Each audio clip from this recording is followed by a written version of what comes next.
Okay, council, let's come to order and begin our study session, July 24th. And Councilman Missouri will not be here tonight, and Councilman Guard is absent, but he is actually in the building because he is a video over here and audio here. So, Robbie, we see you here and we hear you here. Well, I'm glad I could make it. All right, great. First order of business is planning and zoning. Right? Councilman Guard's kind of creeping me out over there. Can we cover him up while I give my report? You said you don't want to turn your back? That's right. All right, so the first item we had was a public hearing on the request of City of Cape to rezone property at 1429 Curry Lane from R1 to C1. This is the fire station over there. We approved that request, or recommended approval, I should say. The next item was a public hearing on the request of AB Commercial Properties for a special use permit to construct, maintain, and operate a vehicle washing facility in the C2 district. We recommended approval on that as well. And then we had a subdivision plat, Deer Creek Ridge subdivision record plat that we recommended for approval. And then another item we have is you guys are looking for a code recommendation from us in regards to shipping containers. Right.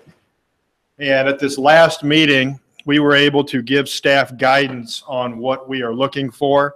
And I believe staff is going to have some code language for us to review at the next meeting. Okay. That I'm based upon our communications, which were pretty in-depth at the last meeting, I think that we'll probably approve their code language, assuming that it's along the lines of what we asked for. Okay. So that's where we're at on that. All right.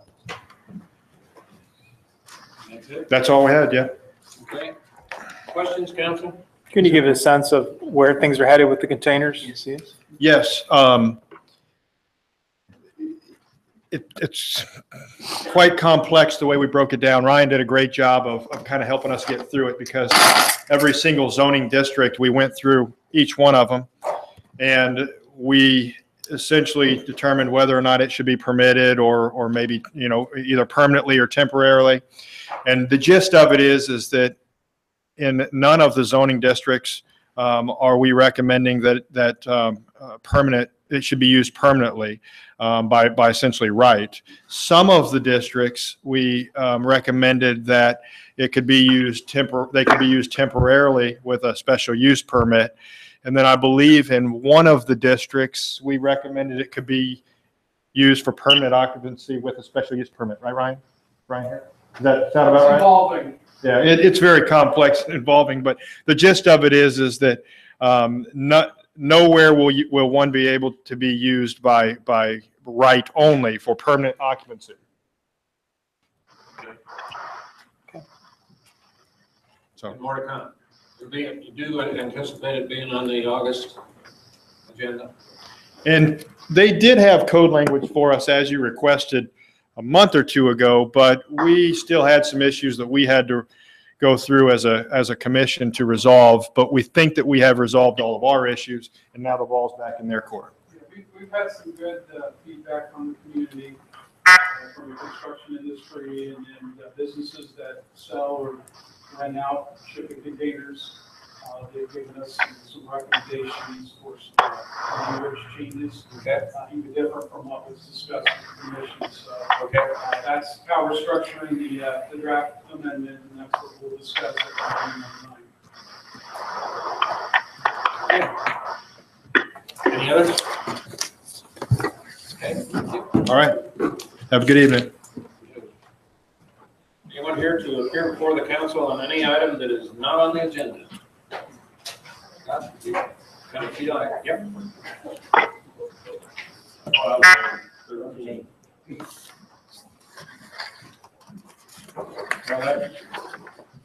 Okay, yes.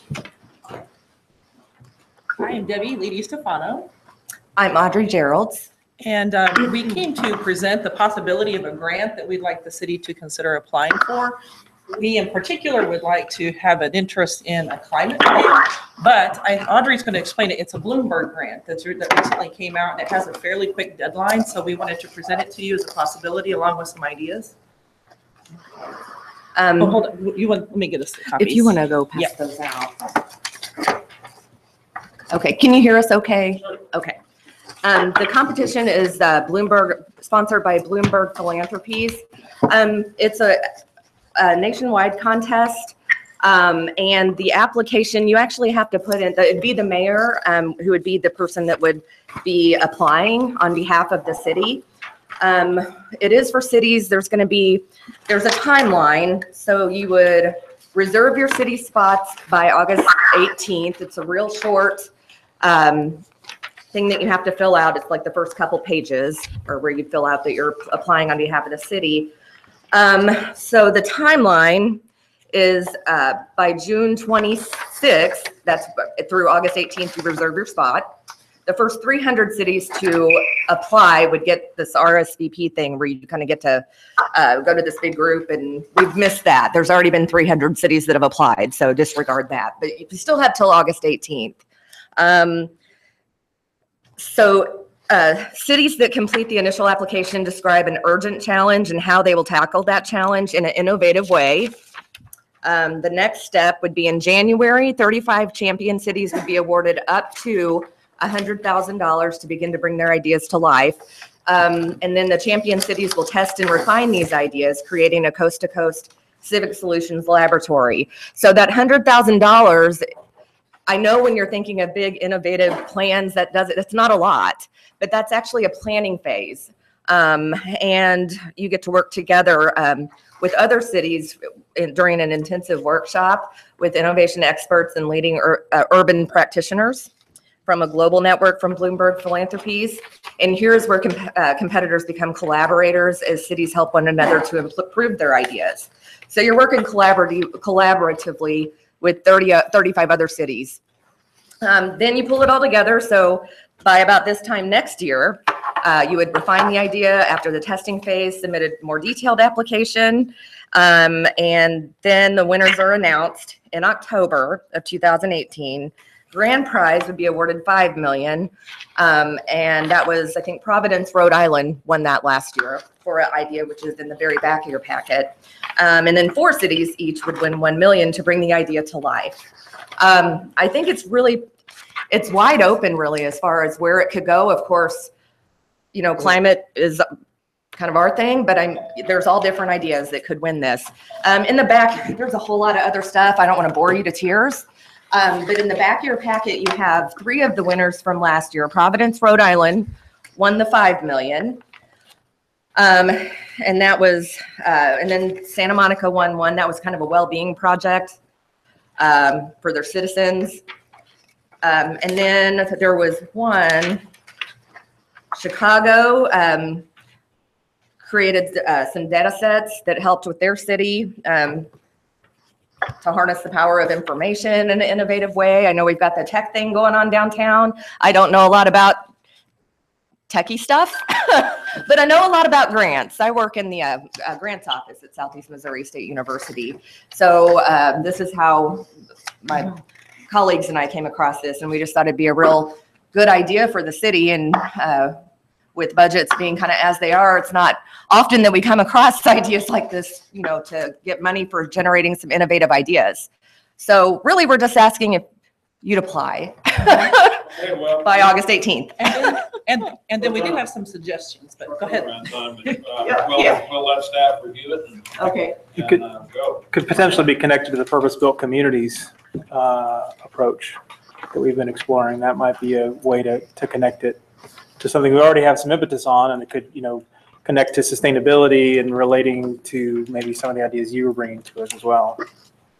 Yeah, if I could mention briefly, because obviously it's up to the city, because I know that you guys have your strategic plan, and where we thought it really would fit in is this idea of neighborhoods, safety, when you're looking at the interconnectedness between your different departments, with fiscal stewardship and everything. That there are many points in your strategic plan that you're looking for the city for the future. Two of the ideas we thought would be interesting, because we thought we should give you a possibility, One, we were talking about the two things that I think we're concerned most with are probably water and energy. And so when you look at water, we were just coming up with some ideas. If you think of having cisterns, you think of water refilling stations, porous parking lots, so that way the water could be collected and then be reused.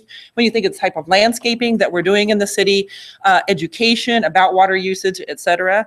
And then we also have we were going through some energy ideas. And one idea we had, and I think my husband briefly spoke with someone from Habitat for Humanity, that was just a brief discussion, but our idea was perhaps when we're dealing with low-income housing, if we could connect some low-income housing to a solar grid. So that way, because this would give you the funds to start something like that, but then you would also in the end save money on social services while at the same time doing a social good. It was just a possibility. But anyway, and we do have a really, really brief, it's not very long, 1 page typed up that I'm going to send to all of you via your emails. So. Okay. We also just want to offer our assistance as well, just in case. So, Very good. all right, thank you. Thank you. Well, that's that for this. I know you got a short turnaround time. So. Okay, anyone else?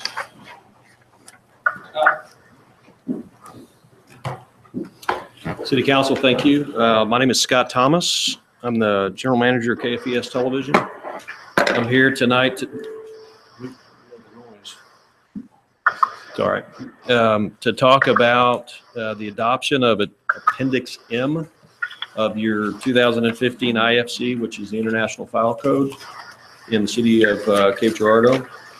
We received notice a few weeks ago that you guys intend to adopt a new ordinance of this code that's actually going to retroactive to buildings in downtown Cape Girardeau. There's only one building in the entire city, to my knowledge, that's going to be affected by this new ordinance, which will be our building. This ordinance would require us to put in fire sprinklers into our building. And if you adopt this ordinance, it'll throw our building out of code. And we're estimating that this is going to, I don't know, minimum of $100,000 for us to be able to become compliant with this ordinance.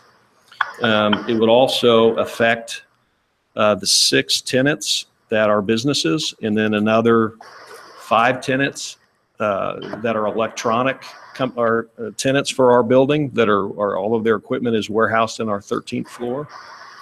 So what we would like to do is we would petition the city council to at least open this up for discovery and take the opportunity to come and learn how this is going to impact our business before you guys just voted into adoption, which is, I think, intended to happen either tonight or on August 7th, as communicated to me by Brian Schaefer, who's the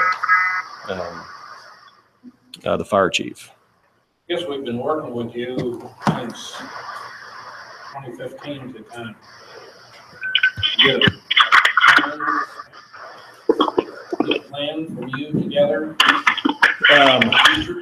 Yeah, what my understanding as far as the way this has worked is back in 2014 or 2015, this was a concept that was floated. They made contact with the previous management of KFES. It was discussed at that time as far as how it would impact us. The current general manager at the time, who's no longer here, I believe that was Tim Ingram, communicated to the city council that it would cause us harm, and that if this was ever going to get voted in, that they would inform us.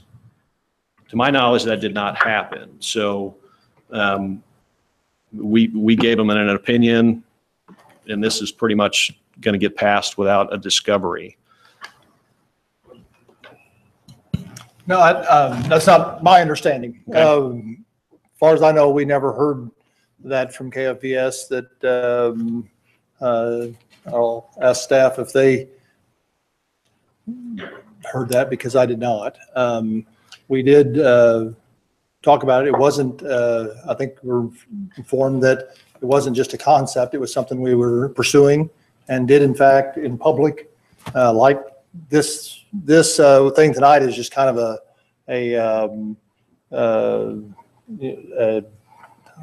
word I'm looking for, but housekeeping of some Correct. things that happened tonight. But no, it was passed in open forum over several weeks and lots of discussion, and there were lots of questions And at that time, there wasn't anything brought forward that I am at all aware of.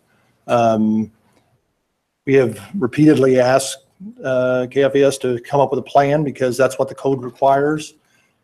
And it's a safety responsibility. It doesn't go into, I mean, it only requires a plan until the actual action in 2027. So it's 10 years to do something. We're open to a lot of things. If I know at one point you talked about not having tenants and you know, we'll review that. There are lots of different options, but we really need, according to the code, for you to step forward and work on a plan. And as far as I know, and I may have, I'm looking for staff to see if Right. anything I I've said can't- was contrary to what they understand. And Yeah, I can't give them a speak to chance. what happened in the past, obviously, that I wasn't here. we can, because we were So- here, but Molly? That's accurate. In anticipation of the adoption of 2015 building codes, we did meet with KFES management and personnel to go over the proposed change. We knew that that was the only building affected by that particular code amendment, and so we wanted to make sure that they were aware of the change that was coming. We went over proposed timelines with them, which includes a year to come up with a plan for compliance and then the 10-year window to actually comply. I believe after the code was adopted that summer, we followed up with some reminder letters and whatnot, just keeping you apprised of the schedule and when those documents were due to us. But we have tried to be proactive and work with KFES to make you aware of the changes that were coming and how we could bring them into compliance. And the reason it's the only building affected is because it's the only building that's that high. That's correct. So I mean, it wasn't like we were picking on anybody in particular or anything. It's just, that's the height of the building. Correct. We understand that. If you know, from our standpoint, first of all, we have, you know, firefighters that we need to protect. And secondly, like in London, they had the tall building that burned there. First thing they looked at was what was the fire code and why wasn't the city enforcing it? Rick? I can address that when it's done. Okay, that's all I had. Sounds like you and your team need to come here and meet and get details about what we're expecting from you and what you're looking at. This has been going on for a couple of years with no plan coming forth or no communication, really. I think we need to meet, number one. I would agree with that. And first of all, I want to tell you that as soon as this came to my attention, I've acted immediately. Okay. So, Well, I'm glad you're here. right. So, because again, I became aware of this 3.5 to 4 weeks ago, Yeah, and then okay. immediately reached out. Rick? Well, I'll wait till it's done, Oh, go ahead. That's fine. because I got some slides to go over. Okay, okay. Why don't we do that, and I won't cut you off. I'll let you come back after.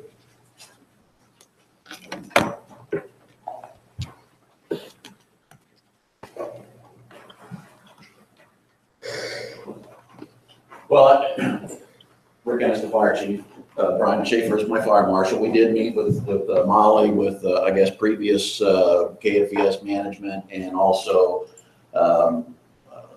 building managers. And we did discuss this back in 2015 when we were going through the code adoption process. We did explain that the code was going to require all high-rise buildings to be retrofitted with fire sprinklers over at that time a 12-year period. They had 1 year to implement the plan. We heard about their concerns. Again, obviously, you know, the typical concerns.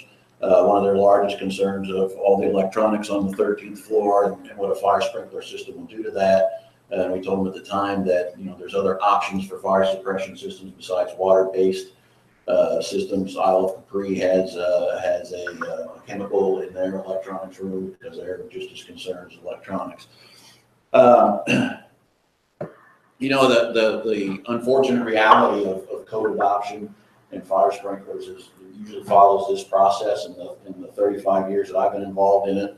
Fire officials, code officials recommend fire sprinklers based on fire dynamics, based on modern built environments. We know what fires do. Fire is a science. You can replicate it.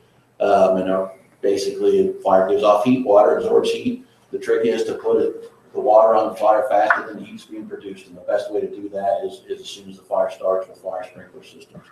And we base that on history. Throughout history, it is repeated and repeated and repeated that fire sprinklers are successful.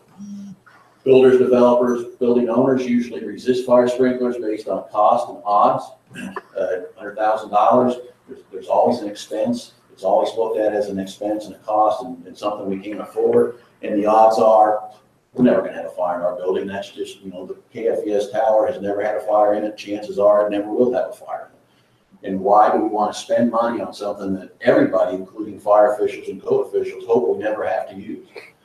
So usually elected officials go along with that argument because there is a lot of common sense to that argument until eventually a fire occurs and there's significant property loss, there's injuries or death, there's interruption to services. And then everyone asks, well, why weren't fire sprinklers involved?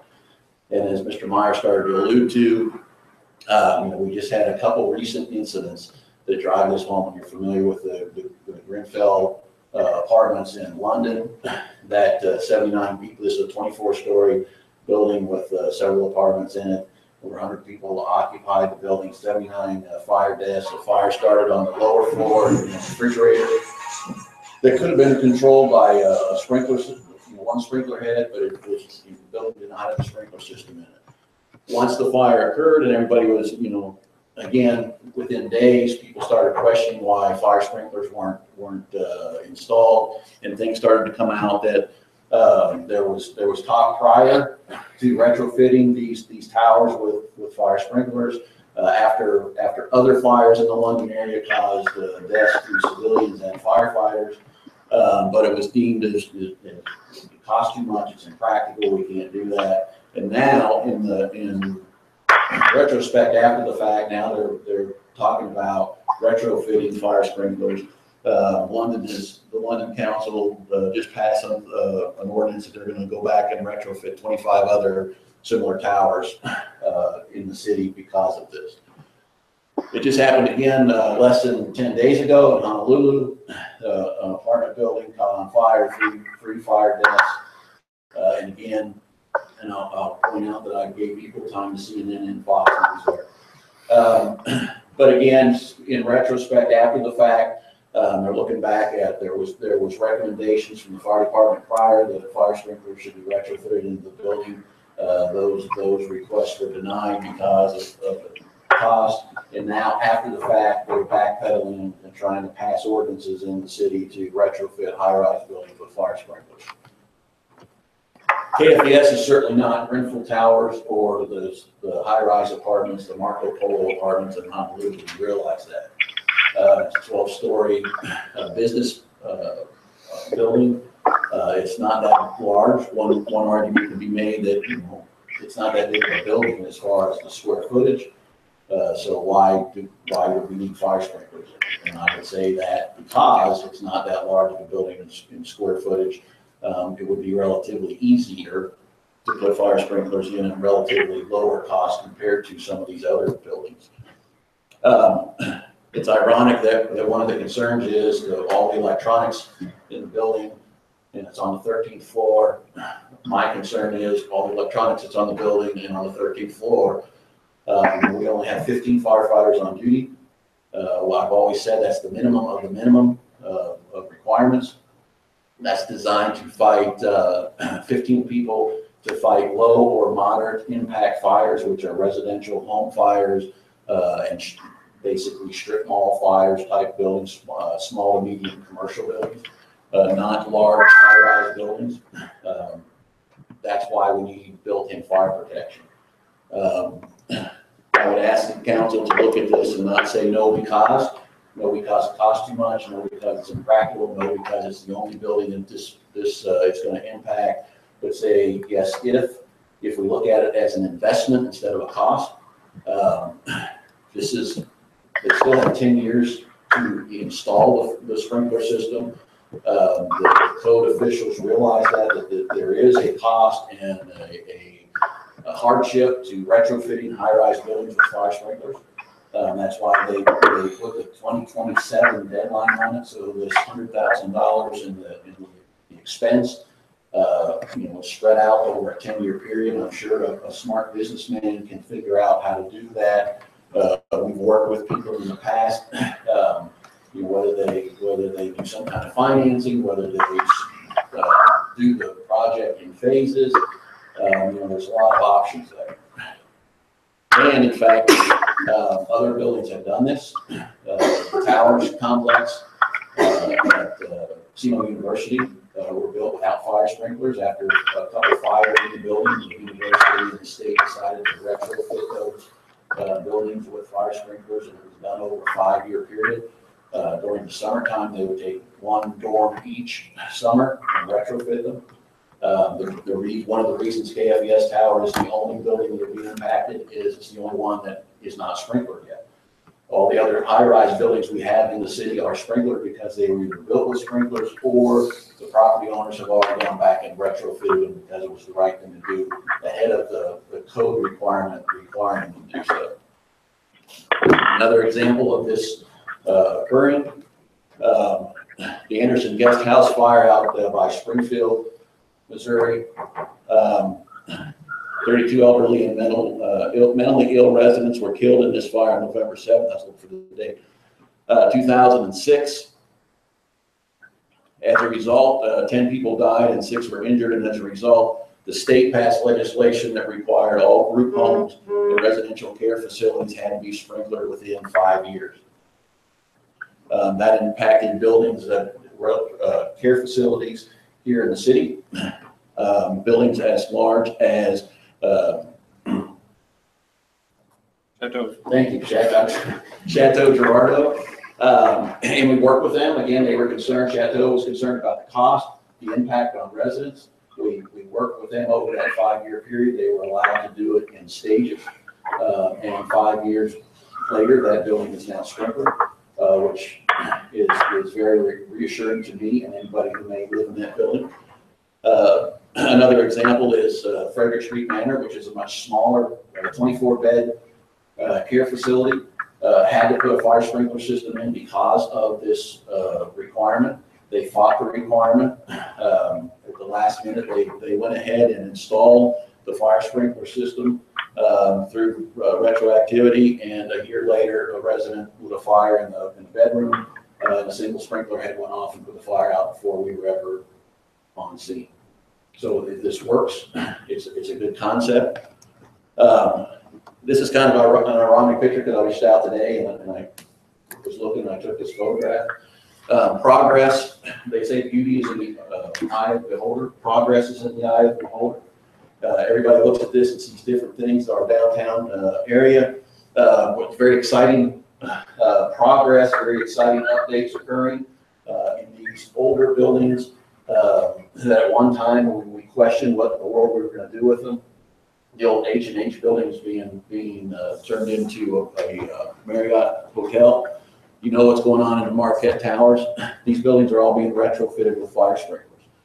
These buildings were built without air conditioning.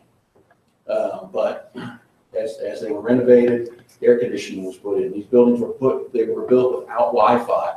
But as we know, the technology of Wi-Fi is being installed. This is all considered progress. It all costs money, but it's all an investment into our future. These buildings were also built without fire sprinklers because the building owners recognize the need. They are putting fire sprinklers in the building. They're investing into the building.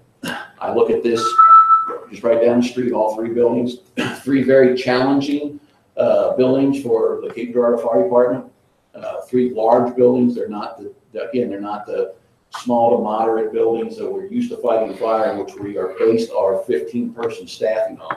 These are large buildings that, if they were to be involved in fire, are going to require a lot of resources, more resources, and we have more resources than we can even muster very quickly in the region. That's why fire sprinklers are so important. And it just struck me as ironic looking at this the block today. every building on that street is being retrofitted with fire sprinklers, and I think the KFES tower needs to be involved with that.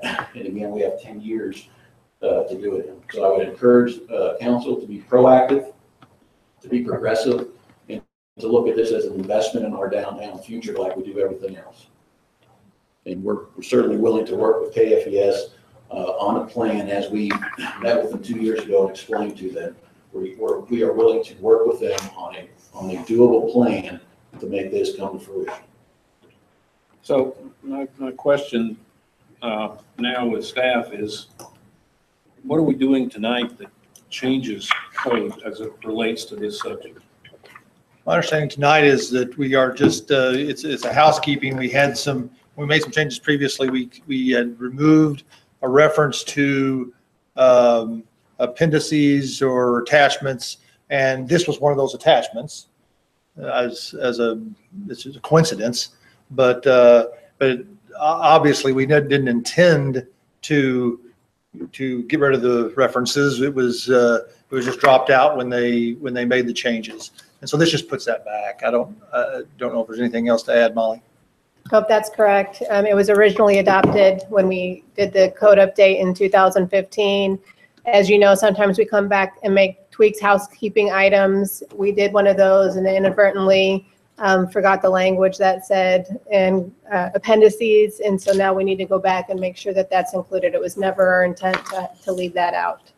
So when we adopted in 2015, that prompted the meeting with KFES. We started meeting with KFES well before the actual adoption. If you'll remember, we had a long process where we met with the Board of Appeals and developer groups and whatnot and affected parties in advance of the adoption of the new codes. And at that point in time, there was a 12-year window Correct. to accomplish. And now 2 years gone, so they got a 10-year window to accomplish. Okay. Okay. All right, council, any questions, Chief? Get my rebuttal? Sure, absolutely. I promise that. You certainly did. Thank you, sir, and appreciate the great presentation, by the way. Couple things I just want to take issue with as far as with this presentation. He compared us to residences. All of his comparisons were occupied 24/7 residences with families living in them. Compared us to dormitories with college students living in them 24/7 all day long. Every single one of those examples, we're comparing our office building to a person's home, a high-rise home building with multiple families living in that. That is not what our building is. Wasn't intended for that. It's never going to be used for that. That's point one. Two, there's lots of questions that I have. One of the things that the mayor suggested is that we have a meeting. I would ask, would beg you, before you do this, before you force us to do this, that you take a pause. As you said, we have 10 years, 11 years to get this done. It's certainly not going to cost any more money to take a walk through our building and see the impact that this would have if you guys choose to enact this. That would be my request. I can't speak to what happened back in 15. I just know that I'm the guy that gets to deal with this now. Well, that was my purpose of my question, is what are we doing tonight that changes this? And it's nothing. Well, this was brought to my attention 4 weeks ago. And as I explained to my city council woman that this morning when I met with her, which was the first opportunity that I had to meet with somebody on the council, because I reached out immediately to try to have discourse about how this was going to impact our business. And so I visited with her this morning about that, to request that.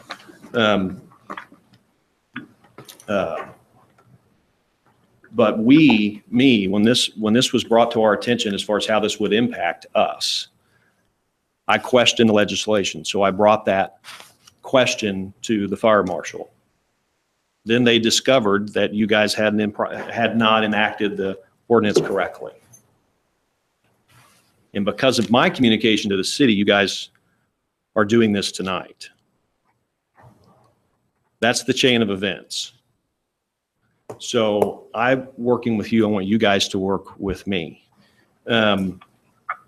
He said, And we want to. yes, we do too. These other businesses that he so eloquently drew an inference between, which was the Marquette building on all of those buildings. Those were unoccupied, abandoned buildings that have now been bought by investors for the purposes of making money, who knew how much it was going to cost to retrofit and make these buildings compliant to all of these ordinances. They knew that prior to making those investments and making those decisions. They didn't get a year in, 2 years into that building project and then get a city ordinance put on top of them that they have to go back to the well and find revenue for. They knew in advance that they were going to do those things and they planned for them accordingly. So different, again, convenient, but not the same. So we're not a residence, we're not a new build, we're not a bought abandoned building. Just want to have the opportunity to show you what we do. That's why I would really like you to meet with staff, and we want to work with you on the So, differences. That sounds good. On So the options. I mean, We're 2 years into it. that's fine. Again, I'm 3 weeks into it. Yeah. I know you guys are a little ahead of me, but I'm 3 weeks and I'm going as fast as I can. Yeah, sure. And I've got 11 tenants in the business that I represent that are being affected by this. Okay. And so I'm trying to work with the city to minimize that impact and figure out how we're going to do that. Absolutely. So I just would ask that you pause as a council and go into a discovery phase. Give us the opportunity to fully do that with the current management of KFES. And then if we get back on August 7th, which I think is the next city councilman, and you guys want, and that's enough time for me. You know, you got guys come down right over there and I can walk you through the building. We can talk about it. That'd be my request. Because I'm a little bit troubled by the idea that every time there's a new manager of a company, that it's a totally new day for the company. That's not the case. I mean, there were staff I at understand, your but station, if I could finish. Sure. There were staff at your station who knew this for a couple of years and apparently have done nothing and maybe have set you up for failure, but nonetheless, we're also keeping the people in that who work every day in that tower in some jeopardy. And so the idea that, you know, if 2 years from now you're moved on to a different position, we don't start the clock again just because people change. People change all the time in companies of your size. So I think we should continue to move forward tonight. I think, again, it's been a couple of years. I think we definitely should have a meeting, but that should be in the framework of applying to you the same codes we apply to everyone else. That we should move also, I agree with Councilman Bone, we'll move ahead tonight. This is first read. You got August 7th, give you enough time to meet, being before it comes to fruition, August 7th. This will get our first read done, that it really doesn't change anything from where we were in 15. It's really a housekeeping thing. It isn't putting new restrictions on you. Mayor, I'd like to add one thing. Okay, go, just a minute. Good. So sometime very soon, the next days or so, schedule a meeting. We can approve the first read tonight, and then we can come back and address any concerns that haven't been worked out with you and staff, which I'm sure can be worked out. And could have been worked out in the last couple of years. But schedule a meeting. Yeah, Robbie, go ahead. We have one councilman Skyping in here tonight. I just want to echo the sentiments of Dr. Bowen, and another thing I would add is at 24 hours a day, I would assume that there are people in KFES 24 hours a day, the KFES tower. Coupled with the safety piece, not only for the firemen, but the people and businesses around, I would say we move forward as well. There's not people in our tower 24 hours a day. We have master control operators that are on the second floor in our building 24 hours a day, but we don't have people in the tower 24 hours a day. Okay. Okay. Thank All you. right, thank you. Thanks. Anyone else appear on any item that is not on the agenda? Okay, Scott, if you take us through the agenda.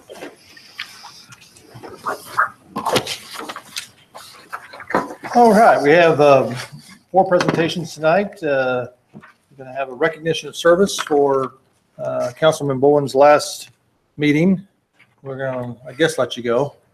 I guess those people in Florida probably won't change their mind, and you're not going to change your mind, I guess. The movers are coming Wednesday, so we're pretty well going. Yeah. Okay, all right. Well, in doing so, we want to recognize your What I service. intend to do is have all council come down in front with you, William and Scott, and we'll do a little presentation down in front. The first presentation that we make, so we'll do that. After that, then we're going to also recognize the service of Buddy Davis from our police department, and Buddy and his family will be here, and you have an opportunity to do that. Buddy will have family here. Okay, great. And then we're going to recognize professional engineers, which, boy, that's important. At least to And we us got professional engineers. There's a few of a us couple here, of I those think. here tonight. And That'll be here at 7, okay? we'll do that. And then followed by that, we'll have the Essential Air Service presentation, which will be made by our Deputy City Manager, Molly Hood, and it shall have a presentation as well as PowerPoint. And I expect a robust discussion about this. It's a complicated subject and one that is kind of a moving target. So I would expect that will be a rather robust discussion. And I think, Mayor, you said after that discussion, you probably move to number 11. We'll go to 11, right, following that discussion while all the discussion is fresh. And we'll address the resolution on bill number 17-114. And after that, then we'll have communications and reports. I think, Wayne, you said you had some comments at that Yes. time Yes. to make. And I think we have an introduction of staff member by Lyons that we'll do during that time from the staff point. Council?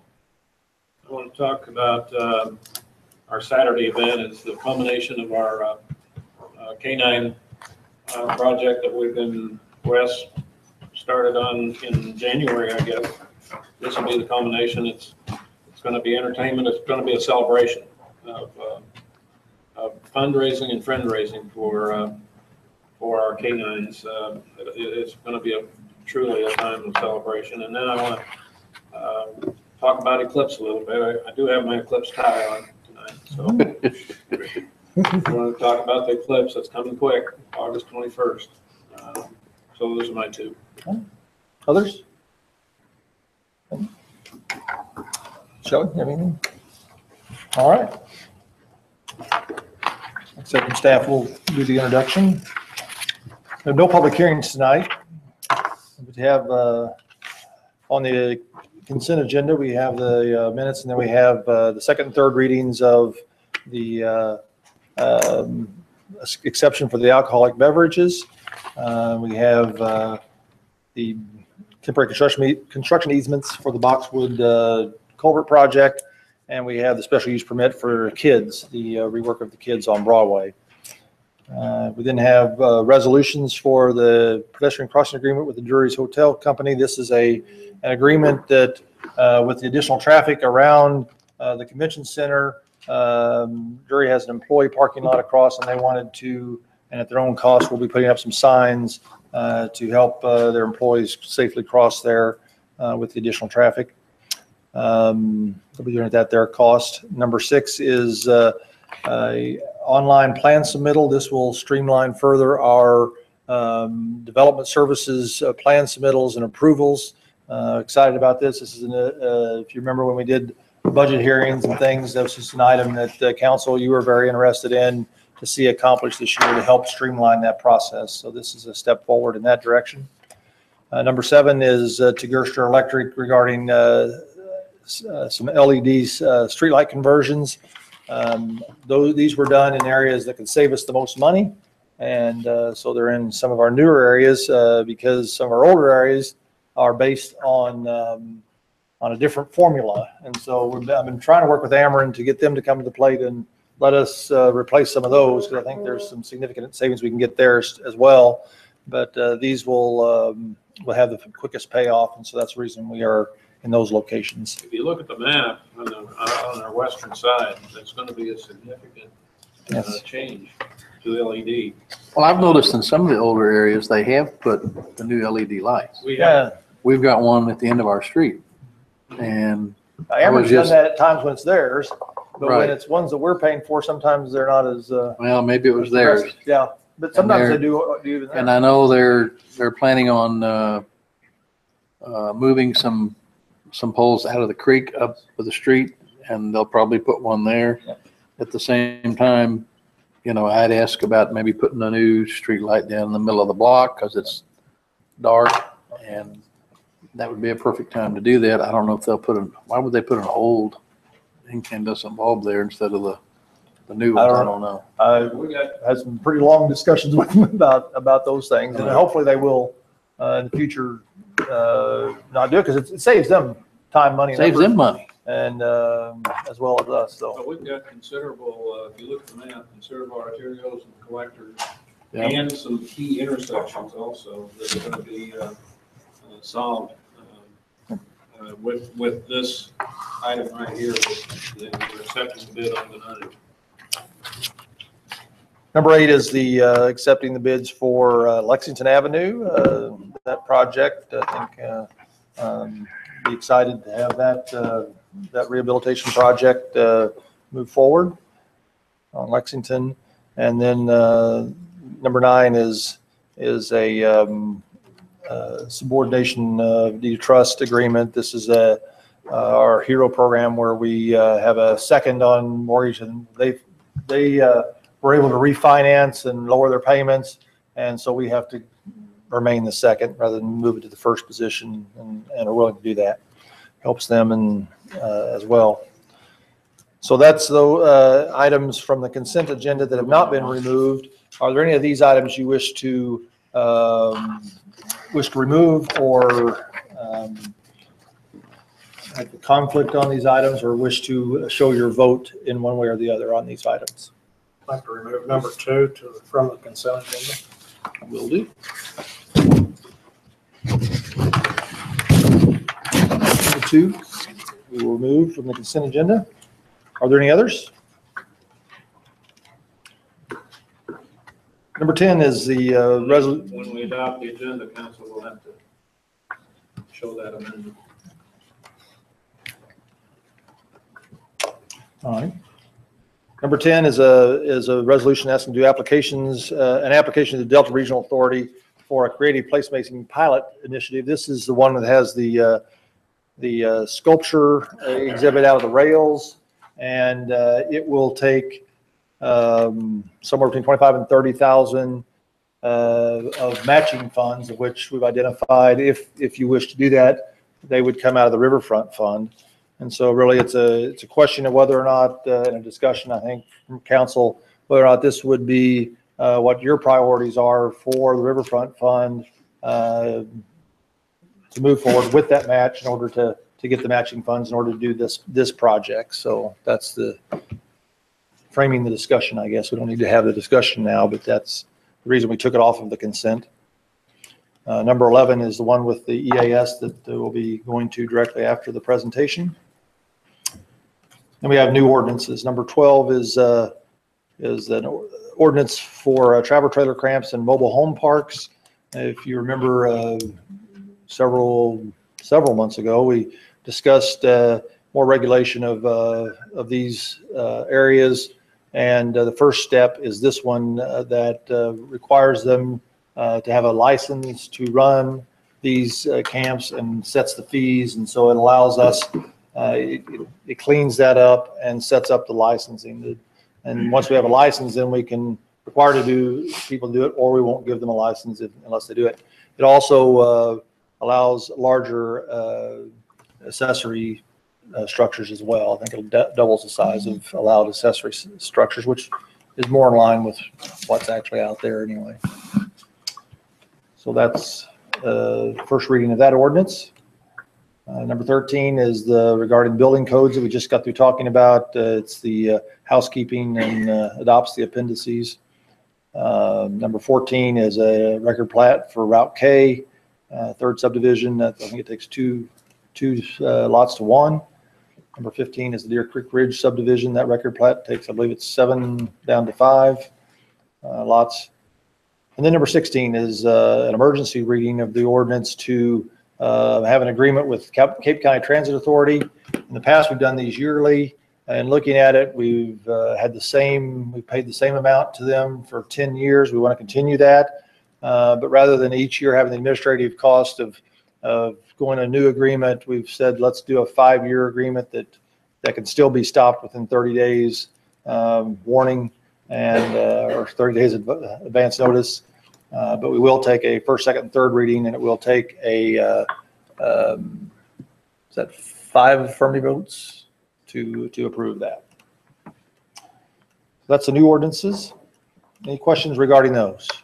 On the transit agreement, I know in the past we've asked for additional financial information. Yes. Have we now received everything that we requested from the agency? We are now receiving all the things that we've asked. And over the last few years, we did stack a few more things on there slowly with them, but we are receiving their totals, the audits, their budget, and all that information. And everything seems to be satisfactory from our fiscal analysis of it. Yes. We're receiving it and looking at it, not just receiving it. Yeah. I go to the meetings, but that's it. Okay. We've taken a much more active Yeah. role. I'm not asking you to give an audit opinion, but you think it's basically reflective of reality and is accurate as far as you can tell? Yeah. Yeah, the numbers look realistic. Without actually going in and auditing. Spoken like a true auditor. Yeah. Any other questions? Comments? Didn't know if you wanted to have Marcus is here. Didn't know if you wanted them to speak tonight or. You can be back at 7? Whenever you'd like. Okay. And I have, of course, discussions with Scott, that there may be some citizen concerns. Could be. We'd like to have you back here at 7. Be good. We Two do have appointments. appointments to the Historic Preservation. That recommendation is Mary Darby. And also the appointment to the Library Board of Directors, and that is Rita Patterson. And you have your form there for the Historic Preservation.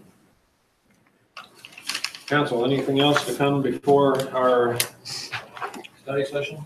Questions? I want to note the memo from the Cape Girardeau County surrender use of land, just so it'll be on the public record. Okay. Public record. It's there. It's in the memo Yes. of surrender that use dates back to the 70s. Tennis Sell court. that property. Put it on the market. Council, we do need to have a closed session tonight for legal action, litigation, confidential communications with our legal counsel and property transactions pursuant to Revised Revised Statute 610-021, number 1 and 2. If I could have a motion. So moved. So moved. Seconded by Gardner. Guard. All right. All in favor, aye? Aye. Aye.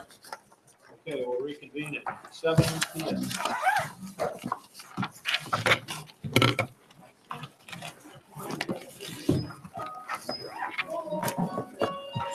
Is he hanging up now? I guess he is. Is he coming to closed session or is he? Yeah, we got to do it. Oh, okay. I didn't know if he was coming around. Thank you.